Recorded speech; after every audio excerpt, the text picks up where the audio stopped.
这有些人找对象，那两个眼都白长的呀。我告诉过你们很多遍啊，选择大于努力，伴侣你选对了，这婚姻就能过好；选错了，你人生一半的疾苦都是他给你造的。去年的时候有一个姑娘，99年的啊，在私企干前台，人长得确实很漂亮，年薪在5到8万。相亲认识一位男士，创一代啊，94年年薪100万以上。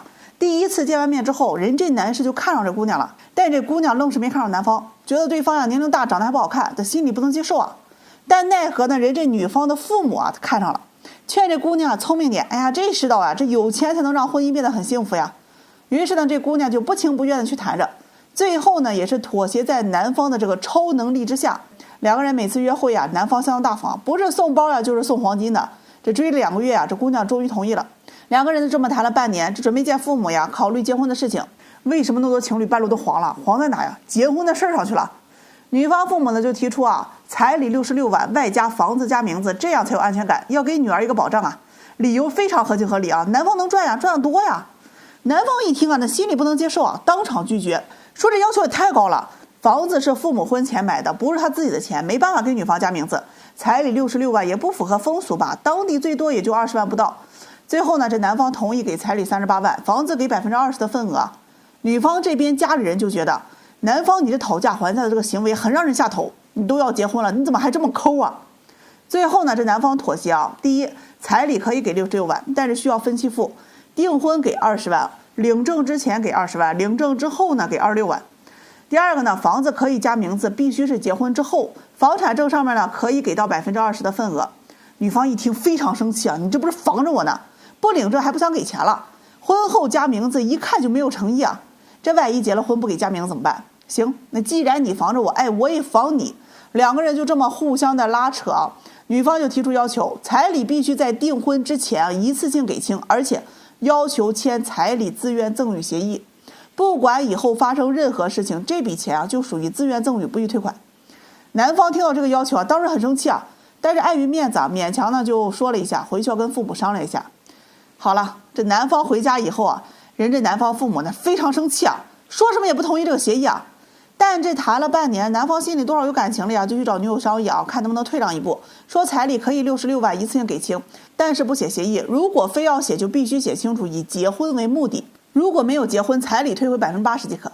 女方不同意啊，说自己没有安全感，这恋爱谈了半年了，已经浪费了很多青春了。其次呢，又软硬兼施啊，说签这个协议啊，那是规范彼此的行为，怕自己啊被分手，怕男人呢有钱变坏，万一出轨或者嫖了啊，他在人财两空的。他并不是想要这笔钱，只是觉得这笔钱可以给他安全感呀。两个人就因为这事儿啊争执了半个多月。男方亮底牌了，协议可以签，必须写清楚以结婚为目的。女方不同意，卡在这儿了啊。最后呢，这男方啊急了，提出分手。女方呢就骂这男方你是白眼狼啊，果然不是真心想要娶的呀。好嘛，2个月之后，男方相亲成功了一个姑娘，人彩礼只要10万，而这个女孩子呢一直单身，还在找那个一次性能给她66万，并且是签婚前协议的那个人。感情的话语权是需要博弈的，你月薪6000，想要博弈年薪100万的，一手好牌让你打得稀烂呀。其次呢，签协议这个事情，它就不是问题的导火索。什么我怕你白嫖我呀，哎呀你怕我给你戴绿帽呀，好多人都会整个协议出来啊，可以吗？双方制约呀。记住啊，所有的婚前协议必须以结婚为目的，我敢给钱你也敢签，我敢赠与你敢信任和我结婚，就别把对方当贼防着，也别啊婚前就惦着别人东西咋地，劫富济贫，劫别人的富积自己的贫呢。协议的最终目的是验你的人品，验我的人品，所以造成今天这个局面的导火索不是协议，而是人品。选择婚姻识人很重要，不要舍不得取舍，识人不明，想用这种协议合同来打补丁的，那是行不通的。家庭关系当中啊，人品不好，那背刺的方式太多了。宝贝，当你发现你们之间问题太多的时候，就是在提醒你到止损的时候了。散会。上午一位32岁离异带娃的姐妹来找对象啊，哎呀，我让她气的那差点没给吐血啊。我问她想找什么样的，她说这个人呢稳定工作，年薪30万以上，彩礼28万呢，要求市中心得有房子120平以上，全款而且得加名，带儿子改嫁，嫁人之后啊不能上班啊，要负担女方的一切生活开支啊。我一听完啊，这血压直接就蹭的上去了啊。哎呀，我就瞪了一眼那池子里的王八，这今天这门咋给我看的呢？我问这姑娘自身条件啊，她说是32岁，大专学历，目前在家待业嘛，也找不着工作。娃4岁，离婚呢，前夫净身出户，车房都给他了，母子俩呢靠着前夫给的这个2万块钱的抚养费生活。听完我就很无奈的摇了摇头啊，完了，又是一个把我这当寺庙梦游来许愿的。他说自己离了好几年的，哎呀，就是嫁不出去了，很着急啊。我说你想找条件好的，当然嫁不出去了，那本身你自己条件他也不咋地啊。他说我自己这要求很正常啊。哎呀，他哪个朋友哪个闺蜜哪个亲戚的，哎呀，好几婚的依然嫁得很好，说我鼠目寸光。哎呀，那是那网上那些鸡汤多了去了，都是励志的。80岁老太太带重孙子出嫁，彩礼都能要个几十万的，你为啥就没嫁出去呢？好几年了，连个正经工作都没有，觉得养不起自己和孩子了，就想找一个男人给自己提供居住和生活费。哎呀，真的是会做梦啊！这个男人就是一个大冤种提款机啊！但凡你独立一些，性格温柔，善解人意，帮对方力所能及的做一些事情，而不是一味的只索取不付出一定会有一个男人愿意善待你跟孩子的。要是你只是图人家条件，哎呀，还没一个做生意交换应有的操守，就有点太不要脸了吧？他听完觉得被打脸，有点疼赶紧说自己要求其实已经很放宽了这男方如果真心对待他好的话，他也可以嫁。哎呀，可他这相了好几年了，还是没嫁不出去他就愁我一听，你要只是想嫁出去的话，你赶紧去农村那大把的光棍都等着你嘞。前2天有个女的，人家都3婚了，带2个娃，一点都不愁嫁，在那里照样一堆人抢着认识呢，这彩礼都要了38万，房子只写他自己的名。你这条件去了，简直了那简直就是香饽饽他一听就跟我说，我怎么可能去农村呢？那给多少钱我也不去，那地方太破太烂了。行，你不去农村，你愿意认识那些有房有车离异带娃的男人也可以，照顾好老公，照顾好继子继女的。他听完还是不愿意，我自己都带一个孩子了我男方再带一个，家里开销太大了，生活肯定过不好，而且我也没精力照顾人家孩子。听完我是懂了，你就是想找一个有车有房，工资高，高大帅气，对你还有你的孩子好的。可人这样完美的男人，你凭什么就认为他会想要认识一个长相一般身材一般还没个工作还带个男娃的你呢？给你养孩子是他自己孩子不香，还是他脑子瓦特了呀？他听完就很不愿意说这人呢都是很现实的呀。那头婚的时候冲动嫁错人了，要钱没钱，要本事没本事，那就想着2婚找个条件好的呀。我一听你这年轻未婚的时候都没有找到这样的，这离异带娃就能找着了吗？咋离异还能给你镀了金镶了钻了，还是你有一身上得厅堂下得厨房温柔在床的本事了呀？哎呀，要啥本事啥没有，别净想这想那的。为啥你好几年都没有找到，一点都没有数吗？你嫁不出去就别怨儿子，带儿子再婚过得好的多了去了。先有个自我认知啥条件咱就配个啥条件的，不想就低也别攀高，你别净想着占人便宜。像你这么自私的，哎呀，娶你的人这祖宗气的呀，他都得从坟头里扒拉出来，头顶在冒烟啊。他听完特别不爽就不愿意嘛。我怕他掀我桌子，我又晓之以情动之以理的劝了他好一会儿，先回去找份工作把孩子照顾好嘛，这世道多靠自己才有安全感。好了，散会。整天听我讲这么多道理，咋还这么异想天开的我得回家吃降压药去，气得不轻今天我去给男方家提亲了，哎呦，老堵心了刚回来，哎呀那个气人呐！人女方父母当场提出要彩礼16万8，这个5金不是3金6万，改口费1万，还有其他各种上门礼单等等。另外呢，要办2场婚礼而且都是男方承担费用，再给女方购买一辆高档轿车，不能低于30万，反正杂七杂八加起来一共将近80万。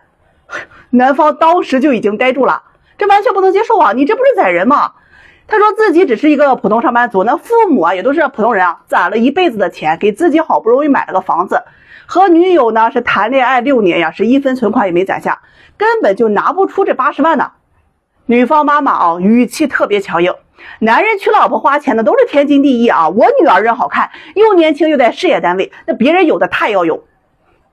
我当时在现场，哎呀，听完那些要求说实话我都愣住了，真的王八都不敢想那些事儿我就问这个女方妈妈，你自己是做家政的，1个月赚5000，你这干了有快20年了，咱就不算上通货膨胀，你攒了有多少钱那大叔呢是做瓦工的，你就算天天有活干，1天300，这20年你又攒了有多少钱？你让一个刚毕业2年工作刚稳定的人呢，全家勒紧裤腰带给他买了房子，还要掏空家底，甚至举家外债，拿这么多钱娶你女儿吗？你觉得现实吗？人女方妈妈真的大言不惭说，我们要是有儿子那别说80万，就100万我们也得娶，你没钱那是你本事大小的事情。我问他，你觉得有多少人能够拿出这80万的？你女儿今年28岁了，咱说点现实的，如果一旦分手的话，对她来说是不是种打击啊？咱都说呀，宁拆女做庙，不毁一桩婚呢，你这要求确实有点过分了。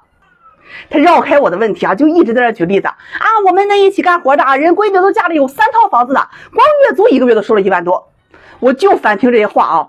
之前呀，还有个说我们家村里这个寡妇啊，嫁人彩礼都要20万的，你这说话的逻辑它是有毛病的。你羡慕，那你就去找有钱的，你干嘛找个没钱的，非得要跟人要钱呢？他妈倒是挺伶牙俐齿啊，你说什么他都能给你怼回来。男方这边的意思说呀，自己可以想办法拿出30万来结婚。说到这句话的时候，人女方父亲啊一直不咋说话，突然从沙发起来，歘一下站起来了，也没打招呼啊，开门就走了。那可能气的啊，就剩他妈妈在这说啊，30万这年头能干什么？人家呀彩礼啊多少一张口就要30万的，我们已经呀让步了。我就问女方，那咱陪嫁的礼单有什么？按照习俗来讲的话，这车应该是女方陪嫁过来吧？刚说完这一句啊，他又打断我，人家有本事的男人还有女人买车吗？现在娶媳妇儿都困难，男方出车出房的太多了，别人能出你们也要出，反正啊你们要在现场啊能被女方家里人能给呛死。那姑娘呢是全程都不怎么说话啊，反正就听她爸妈的。商讨到最后啊，女方呢也愿意退一步，女方家这边的婚礼他们自己承担，车子可以买到20万，这样呢只需要男方这承担50万就可以了，其他都不让。听完呀，这男方直接起身啊，你这事搁谁身上谁都生气吧，50万你当50块的。男方直接说这婚我不结了，谁爱娶谁就娶，摔门啊就走了。把我自己扔在那儿，我是很尴尬啊。就这样，两人的爱情啊没有败给6年的感情，却败给了一场订婚。突然之间我就特别感慨啊，为什么越来越多的男人都不愿意结婚啊？这结婚它本来就是一件喜事，你看古人说的天成佳偶是之一啊，共苦同甘不变心，花烛洞房亲接吻，春宵一刻胜千金啊。但现在呢，大家都被生活整得灰头土脸，还想着办法尽可能的努力赚钱养家，起床挤地铁，上班加班，点外卖回家睡觉，日复一日的领工资，还着房贷，然后结婚生娃，好不容易抚养娃长大之后，又循环我们这样的生活，直到死去。带花园和带泳池的大房子啊，你不用排队的医院呀，良好的教育和社会福利啊，这些普通人啊，他几乎是不可能体会到的。因为被生活压榨，所以总是寄希望有那么一个人啊，懂你的不易，关心理解。当你发现连这个人都没有的时候，最后只剩下了苟延残喘的活着。很多人问我啊，婚姻里面什么才是最重要的？不是爱情，而是生活，互相理解，互相包容，那才是好的感情啊，不容易，不要一点点亲手去毁了它。